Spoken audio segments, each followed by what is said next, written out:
In the quiet moments before dawn, when the world feels heavy and uncertain, there's a truth that cuts through the darkness like a blade.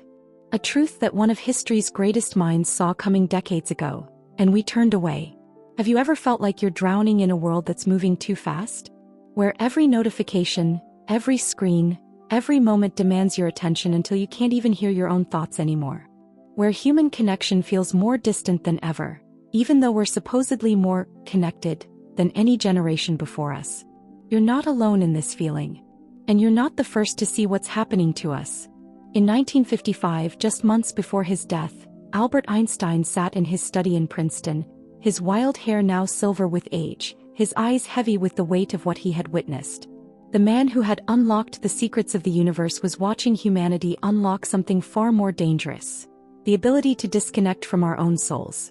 Einstein had spent his life believing in the power of human imagination, in our capacity for wonder, for deep thought, for genuine connection. But as he watched the early seeds of our technological age taking root, he wrote words that would haunt us for generations. "I fear the day that technology will surpass our human interaction. The world will have a generation of idiots." Pause. Let that sink in. Think about your last conversation with someone you love. Really think about it. Were you both fully present? Or was there a screen between you, a notification pulling at your consciousness, a part of your mind already somewhere else? Einstein saw this coming. He saw us trading our humanity for convenience, our depth for speed, our souls for efficiency. But this isn't just about technology. This is about something deeper, something that Einstein understood better than anyone: the sacred nature of human consciousness itself. You see, Einstein wasn't just a scientist. He was a man who had been misunderstood, rejected, who had fled persecution, who had known loneliness and doubt. As a young boy, he was called slow, lazy, even stupid by his teachers. He failed his entrance exam to the Swiss Federal Polytechnic. He couldn't find work after graduation and took a job at a patent office, spending his days reviewing other people's inventions while his own mind burned with questions about the nature of reality itself. In those quiet hours at the patent office, while the world dismissed him as ordinary, Einstein was discovering something extraordinary: that time itself could bend, that space could curve, that the universe was far stranger and more beautiful than anyone had dared imagine. But more than that, he was learning that the greatest discoveries come not from rushing, not from multitasking, not from constant stimulation, but from deep, sustained, solitary thought. "The important thing," he once said, "is not to stop questioning. Curiosity has its own reason for existence." But look around you now. When was the last time you sat in silence and just wondered? When did you last let your mind wander without immediately reaching for your phone? When did you last have a thought that wasn't interrupted by an alert, a ping, a demand for your immediate attention? Einstein warned us that we were building a world that would make deep thinking impossible. A world where our minds would become scattered, fragmented, unable to hold on to the kind of sustained attention that creates breakthrough insights, meaningful relationships, and genuine understanding. He saw that we were creating what he called a generation of idiots. Not because we would become less intelligent, but because we would lose access to our own intelligence. We would become strangers to our own thoughts, foreigners in our own minds. Another pause. Feel the weight of recognition. And perhaps most tragically, Einstein saw that we would lose something even more precious than our ability to think deeply. Our ability to feel deeply. Our capacity for what he called the mysterious. That sense of awe and wonder that makes life worth living. Einstein once wrote, "The most beautiful thing we can experience is the mysterious. It is the source of all true art and science. He to whom this emotion is a stranger, who can no longer pause to wonder and stand wrapped in awe, is as good as dead." But when was the last time you felt truly mysterious? When did you last stand wrapped in awe? In our rush to document every moment, to share every experience, to optimize every second, we've forgotten how to simply be present with the miracle of existence itself. Einstein understood that the universe is not a machine to be conquered, but a mystery to be contemplated. He spent hours sailing on quiet lakes, not to get anywhere but simply to think. He played his violin not to perform, but to connect with something beyond words.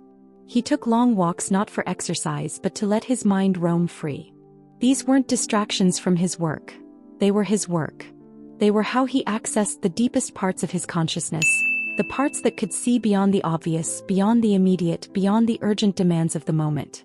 But we've built a world that makes this kind of deep communion with ourselves nearly impossible.